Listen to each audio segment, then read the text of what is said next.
দেখো চিকেন পিজার জন্য চিকেনগুলোকে আমি ভালো করে ফ্রোজেন থেকে আমি একটুখানি নর্মাল টেম্পারেচারে গরম জল দিয়ে নর্মাল করে নিয়েছি। এগুলোর মধ্যে এবার গোলমরিচটা একটু হালকা ফ্রাইং প্যানে একটুখানি রোস্ট করে নিয়ে তারপরে আমি একদম ক্র্যাশ করে নিয়েছি।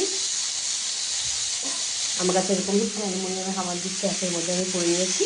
তোমরা চাইলে একটুখানি মিক্সিতেও করে নিতে পারো বা শিল্পাটাতেও করে নিতে পারো।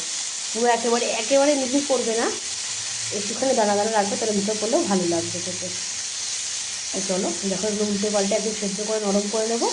তারপরে এই সব ভেজিটেবল যেগুলো কাটা আছে আমার, গাজর, পেঁয়াজ, বিশাল ক্যাপসিকাম আর সবুজ, এগুলো ভালো করে নেড়ে নেবো। সেদ্ধ হয়ে গেলে মনে হবে কি এগুলো ফুটে ফুটে খেতে থাকি, খেতে খেতে আবার কম হয়ে যাবে পরিমাণ।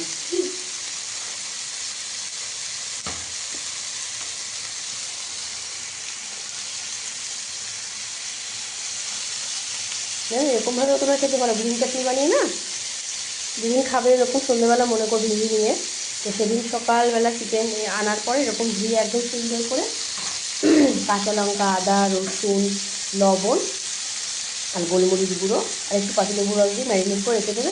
সন্ধ্যেবেলা এরকম সলিড পিসগুলোকে এরকম ফ্রাইং প্যানে অল্প অল্প করে সতে করে একদম পুরো বয়েল করে নেবে, খুব সিদ্ধ হয়েও যাবে।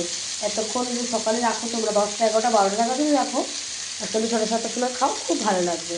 খেয়ে একবার দেখো, গ্রিন চাটনি বানিয়ে কিংবা টমেটো কেচাপ দিয়েও ভালো লাগবে, কাবাব যাকে বলে আর কি।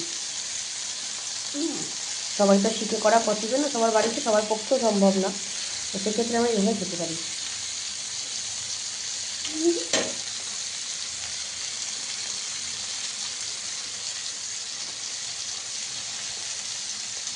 ভালো তো?